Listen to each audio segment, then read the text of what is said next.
आप सभी भक्तगण और दर्शकगण दोनों को भज गोविंदम में मैं नरेंद्र कुमार कथावाचक स्वागत करता हूं। इस भज गोविंदम की श्रृंखला में आप अभी तक 14 श्लोक देख चुके हैं और आज मैं प्रस्तुत करने जा रहा हूं 15वां श्लोक।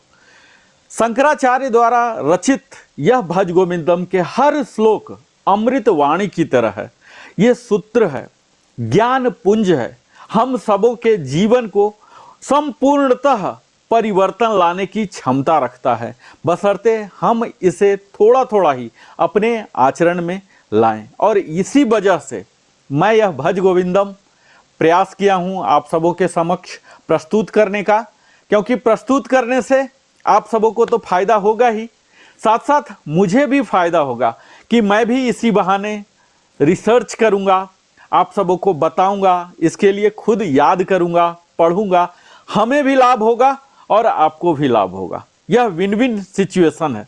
तो सभी दर्शकों से मैं आग्रह कर रहा हूं कि इसे गौर से सुने।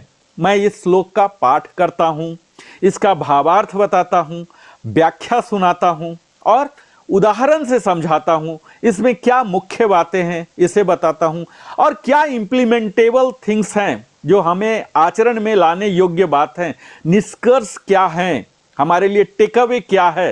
ये तमाम बातों को आप यहाँ कवर होगा, आप देखने जा रहे हैं। तो आइए सबसे पहले भज गोविंदम की श्रृंखला में सबसे पहले मैं भज गोविंदम का जो श्लोक संख्या 1 है इसे ही पाठ कर लेते हैं ताकि आप सबों का माइंड सेट हो जाए और फिर हम उसके बाद सीधा श्लोक संख्या 15 पर पहुंचेंगे। तो आइए।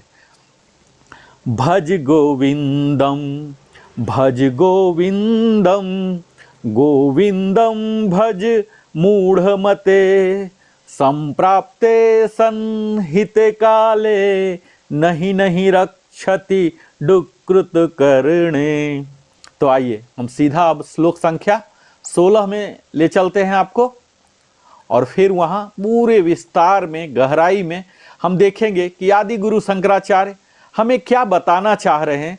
इस श्लोक, हर श्लोक अपने आप में अद्भुत है, हम लोगों के लिए विचारणीय है, अनुकरणीय है।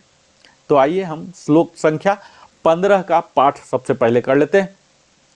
अडंग गलितम पलितम मुंडम दसन विहीनम जतम तुंडम वृद्धो याति गृहीत्वा दंडम तदपि न मुच्यते पिंडम। अब इसका हम भावार्थ देख लेते हैं।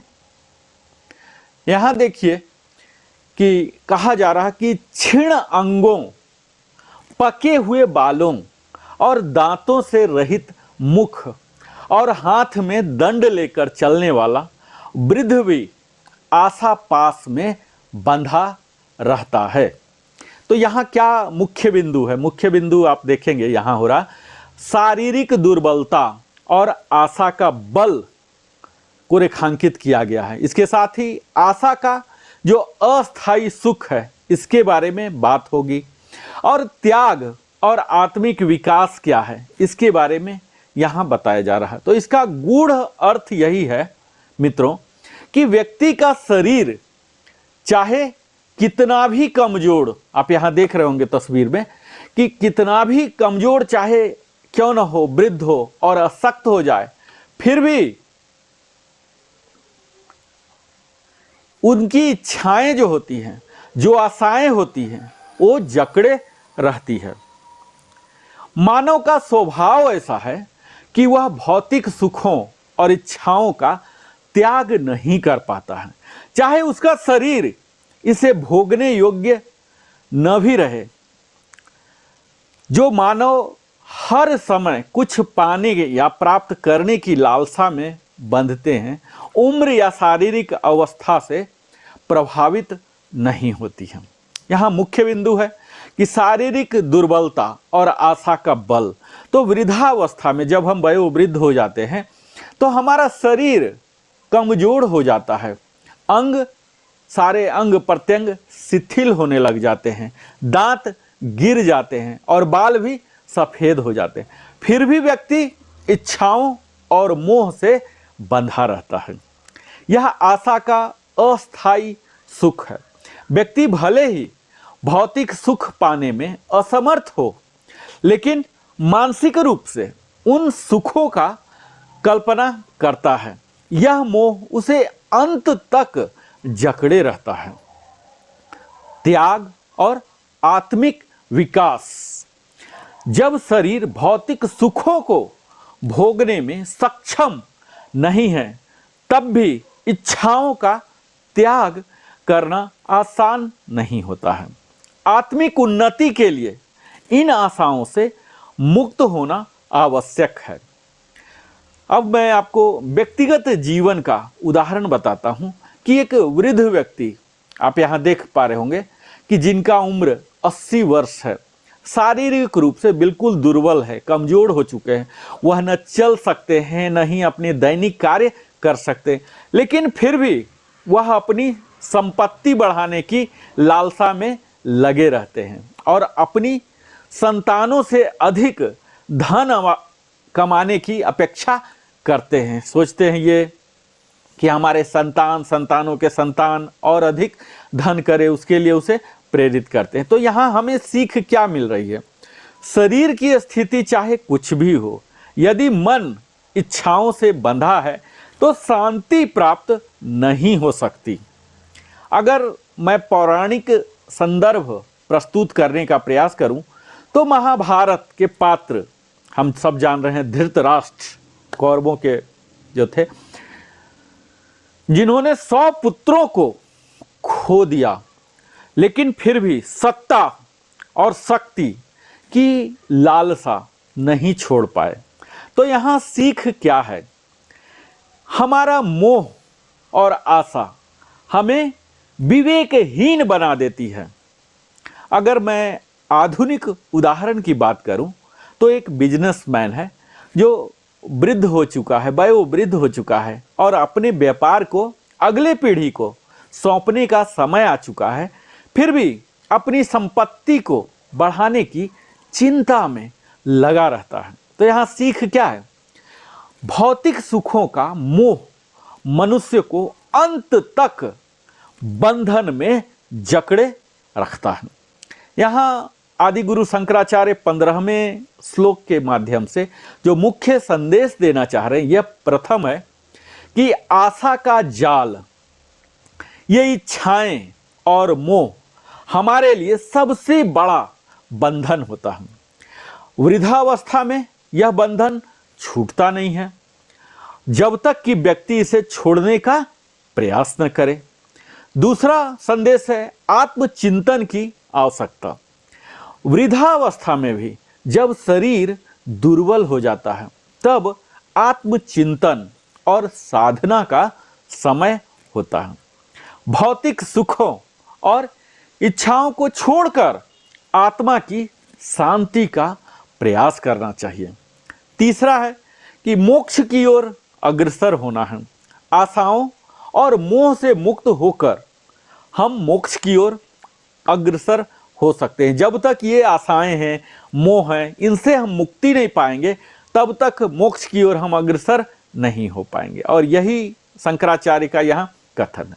अगर आप इन श्लोक को व्यवहारिक दृष्टिकोण से देखें, जैसे मैं हर श्लोक को आपके रियल लाइफ से कनेक्ट करता हूं, न कि दार्शनिक और सैद्धांतिक विचार को ही सिर्फ प्रस्तुत करता हूं, यहां से भी देखता हूं कि आपके लिए क्या निकल पाएगा, क्या कनेक्ट कैसे कर पाऊं। तो यहां हमारे लिए यही आ रही है कि इच्छाओं पर हमें नियंत्रण करनी चाहिए। युवावस्था में ही इच्छाओं और मोह पर हमें नियंत्रण करना सीख लेना चाहिए। हर इच्छाओं को जरूरी मानकर पूरा करना कोई आवश्यक नहीं होता। दूसरा सीख है यहां ध्यान और साधना, क्योंकि वृद्धावस्था में ध्यान और साधना से अपने मन को शांति दें, ऐसा ड्रैग करने की जरूरत नहीं। यह आदत युवावस्था से ही लगाने की जरूरत है। जो भौतिक सुख से ऊपर उठकर हमें आत्मिक विकास की ओर बढ़ने की जरूरत है।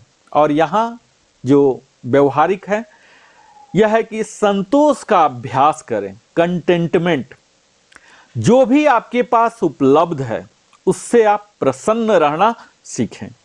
आवश्यक इच्छाओं को त्यागना ही शांति का मार्ग है। जो अनावश्यक इच्छाएं हैं, क्योंकि इच्छाएं तो अनंत है, हर दिन एक मिल गया तो फिर दूसरा, दूसरा मिल गया तो फिर तीसरा, इस तरह से ये तो अनावश्यक इच्छाएं हैं।